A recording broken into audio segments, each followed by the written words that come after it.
මමයි ප්‍රවීණයි දැන් ඉන්නේ ඇවිල්ලා ඕස්ට්‍රියාවේ. ඕස්ට්‍රියාවේ ඇවිල්ලා මෙතනට ආපුවම මොන වගේද හිතනවාට? හරිම සතුටක් දැනුණා. හරි නිදහස් සතුටක් තමයි එතන තියෙන්නේ. අපිට නිකන් භාවනාවක් කරන්න හරිම මේ ඒක කියන්න තේරෙන්නේ නැහැ. ඒ තරම් සතුටුයි. භාවනාවක් කියලා අතාරින්න බෑ මේ තැන කොහෙද කියලා තැන කියන්න ඕනේ. අපිට හතර වටින්ම මේකේ කඳු තමයි තියෙන්නේ. කඳු උඩ ගෙවල් තියෙනවා. මේක කඳු පන්තියේ නම කියන ඇවිල්ලා නොක් කඳු පන්තිය කියලා. මේ නොක් කඳු පන්තියේ පිටිපස්සේ කඳු වලින් පිටිපස්සේ පිහිටි ගමට කියන ඇවිල්ලා අෆ්රිට්ස් අම්ස කියලා. මේ අෆ්රිට්ස් අම්සේ වැව ගාව තමයි අපි ඉන්නේ. හැබැයි අෆ්රිට්ස් අම්සේ තෝරගන්න හේතුව මොකද්ද කිව්වොත් එහෙම අපි ඉතාලියේ ඉඳලා ඕස්ට්‍රියා යනවා. මේක අන්තිම ගමනාන්තය කියන්නේ අපි කොහෙද යන්නේ කියලා. හොඳ නැහැ නේද කියන්නේ? හොඳ නැහැ. ඒක කිව්වොත් එහෙම ඔයගොල්ලන්ට අපිට සර්ප්‍රයිස් කරන්න බැරි වෙනව නේද? එතකොට අෆ්රිට්ස් අම්සේ නවතින්න ප්‍රධාන හේතුව අපි ඊළඟ ගමනාන්තය යන්න ඉස්සෙල්ලා අපිට එක දවසක පොඩ්ඩක් අපිට බ්‍රේක් එකක් ගන්න මොනවාකමක් තිබ්බා. එක දවසක් නවතින්න අපි හිතුවා මේ අපි යන ගමනාන්තේ එක තැනක නවතින්න ඒක ඉතිහාසාත්මකව වැදගත් වෙන නගරයක් අපි හෙව්වා. අපිට හම්බුන නගරය තමයි ඇවිල්ලා විල්ලක්.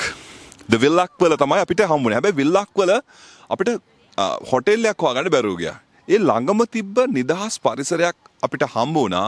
ඒ ඇවිල්ලා අෆ්රිට්ස් අම්සේ. ඇත්තටම හරිම ලස්සන තැනක්. එතන තියෙනවා වෙනම හොලිඩේ කැබින් තියෙනවානේ. ඔව් ඒක මොඩර්න් කොටේජස් විදිහට තමයි හදලා තින්නේ. ඔව් ඒකෙදි දරුවොත් එක්ක දෙමව්පියෝ ඇවිල්ලා ඒගොල්ලන්ත් එක්ක ඒ කාලේ ගත කරන ඒ නිවාඩු දවස් ටික හරිම ලස්සනයි මෙතන. ගොඩාක් දෙමව්පියෝ දරුවෝ ඉන්නවා. පිටිපස්සේ 3 ස්ටාර් හොටෙල් එකක් තියෙනවා. ඒක ඉස්සරහා මේ වගේ මොඩර්න් කොටේජස් ටිකක් ගහලා තියෙනවා. හොලිඩේ කැබින්ස් කිව්වත් මම හරි කියලා හිතනවා.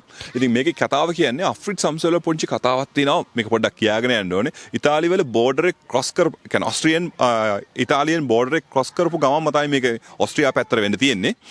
මේ ගමේ මීට ඉස්සෙල්ලා ඔයගලන් දන්නවා බෝඩර් ක්‍රොස් වෙනකොට ඒ වටේ තියෙන නගරවල බිම්වල ඉන්න සංස්කෘතින් මිශ්‍ර වෙලා යනවා කියලා. හරිද? එතකොට මේක ජර්මානු සහ සොල්වේනියානු කියන ඒගොල්ලන්ගේ සංස්කෘතීන් එකතු වෙලා තමයි මේ භාෂාව අෆ්රිට්ස් කියන වශයෙන් හදලා තියෙන්නේ. ඒ කියන්නේ මේ කඳු පිටිපස්සේ තියෙන ගම වශයෙන් තමයි ඉන්නේ. ඇයි මෙහෙම කියන්න හේතුව තමයි මිනිස්සෙක් ගමනක් යනකොට ඒ ගැන හොඳ අවබෝධයක් තියෙන්න ඕනේ. අපි කොහෙද යන්නේ? මොනවද අපි කරන්නේ? සාමාන්‍යයෙන් අපිට අවබෝධයක් නැත්නම් අපිට සිද්ධ වෙන අපේ යාළුවාගේ නැත්නම් අපේ සහෝදරයෙක්ගේ නැත්නම් කවුරු හරි ඥාතියෙක්ගේ ඇඟේ ගිහිල්ලා එල්ලෙන්න.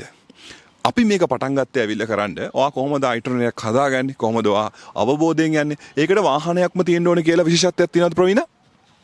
එහෙම නෑ. මේ වාහනයක් තියෙනවා නම් ඒක වඩාත් වාසි නේද? ඒ කියන්නේ Tamanට ලේසියෙන් ඉක්මනට හැමදේම කරගන්න ලේසි. නමුත් වාහනයක්ම අවශ්‍යත් නෑ. ඉතින් අපි මේ ට්‍රැවල් යන්නනේ. මේක එක අරමුණක් තියෙන ඇවිල්ලා කොහොමද ඔයාගේ පවුලත් එක්ක යනකොට කොහොමද ඔයාගේ බජට් එක හදාගන්නේ? කොහොමද ඔයා එතන ගිහිල්ලා ඒ දවස ගිහිල්ලා මේ අපි එක දවසේ නවතින්නේ. මේ දවස අපි අපිට මේක ගොඩාක් දිගයි වගේ. අපි ඇවිල්ලා බ්‍රේක් එකක් අරගෙන නිින්ද නැතුව ඩ්‍රයිව් කරන් ආවා. පොඩ්ඩක් නිදිය ගත්තා. ඇවිල්ලා ලන්ච් එක ගත්තා. ඊට පස්සේ මමයි මගේ වයිෆුයි මගේ බිරිඳයි මගේ දුවයිත් එක්ක අපි මෙතනට ආවා මේ පරිසරයේ තියෙන අත්දැකීම විඳින්න. ඒක අපි යාළුවොත් එක්ක ගිහිලත් එක්ක විඳින්න පුළුවන්. ඒකට පවුලත් එක්ක විඳිනවා කියන්නේ කමුතුම දෙයක් නේද ප්‍රවීණ? ඔව් පවුලත් එක්ක විඳිනවා කියන්නේ ඒක වෙනස්. ඒක අපිට දරුවට අපිත් එක්ක එකතු වෙලා සුන්දර දෙයක් ලබා ගන්න පුළුවන්. ඒ දවස හරි ඒ දේ ලබා ගන්න පුළුවන් අපි පවුලක් විදිහට ආවහම. මම ටිකක් වේගෙන් කතා කරගෙන ගියා. මොකද ගොඩාක් දේවල් එක වෙලාව ඉක්මනට කියා ගන්න යන්න ඕන නිසා මේක අරමුණම තියෙන වෙලාව අපි යනකොට අපි දැනකට ගිහිල්ලා කොහොමද ඒකේ තියෙන තැන බලලා ඒකේ අවබෝධයත් අරගෙන එතන සතුටත් අරගෙන ජීවත් වෙලා එන්න තමයි මේකේ අපි විශ්ව චාරිකා කියන එකේ ආරම්භයක් වශයෙන් අද තමයි පටන් ගත්තේ. අපි දෙන්න එකතු වෙලා මේ වැඩේ ඉස්සරහටත් මේ වගේම මිනිස්සුම දැනුවත් කරන්න අවබෝධයෙන් කොහොමද යන්නේ තනියෙන් කොහොමද ඔයා සංචාරයක් වගේ පවුලත් එක්ක යන්නේ කියලා දේ කරන්න ඕන නිසා තමයි විශ්වාලෝකයෙන් අපි විශ්වචාරිකා පටන් ගත්තේ.